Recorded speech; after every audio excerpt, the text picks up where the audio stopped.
Nuclear cars and planes. Why not? There's a surprisingly large body of engineering literature on powering automobiles and airliners with nuclear fission, so why don't we see more of them? It turns out there are a lot of reasons. First and biggest is shielding. Operating fission reactors emit dangerous gamma rays and fast and thermal neutrons that can kill people if there's enough exposure. Keeping the crew or passengers below strict dose limits requires several feet of shielding, which adds up quickly in mass and volume. Space and NTP studies show that even a shadow shield that provides a narrow cone of protection weighs a lot. Translating that to a car or an airliner cabin that must be protected 360 degrees.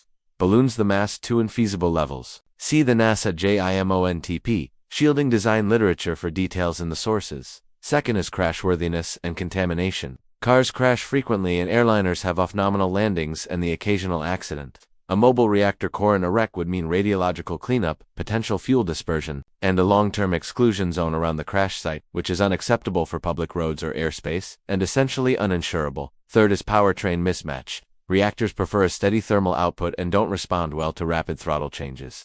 Cars and jets demand both high specific power and rapid throttle response. Converting reactor heat to thrust or shaft power needs bulky heat exchangers. Turbines, Brayton loops, condensers and redundant cooling, all of which add mass and volume and reduce efficiency. The most straightforward approach is the direct cycle, nuclear turbojet, in which the core heats the intake air directly. But that risks radioactive exhaust. Indirect cycles add even more hardware and mass. Fourth is economics, regulation, and security. Every vehicle would require licensed nuclear material, physical security, specialized maintenance and refueling and waste handling. Scaling that to millions of cars or a global airline fleet is economically and regulatorily prohibitive. Fifth, history. We tried versions of this. The U.S. Aircraft Nuclear Propulsion AMP program from the 1940s to 1961 studied reactor designs to power aircraft. The NB-36H flew with a live reactor aboard to study crew shielding, but the reactor never powered the engines. GE's High Temperature Reactor Experiment, HTRE, ground tests ran modified turbojets on reactor heat for hours in the late 1950s, successfully coupling thermal power to shaft power on the ground,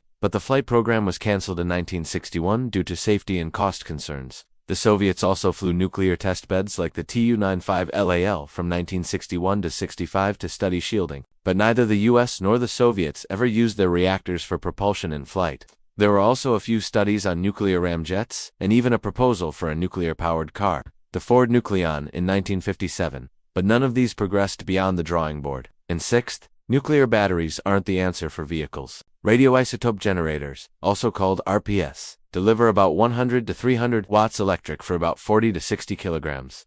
That's fantastic for deep space probes, but it's wildly insufficient for cars, which need tens of kilowatts, or aircraft, which need megawatts. The power density is simply too low.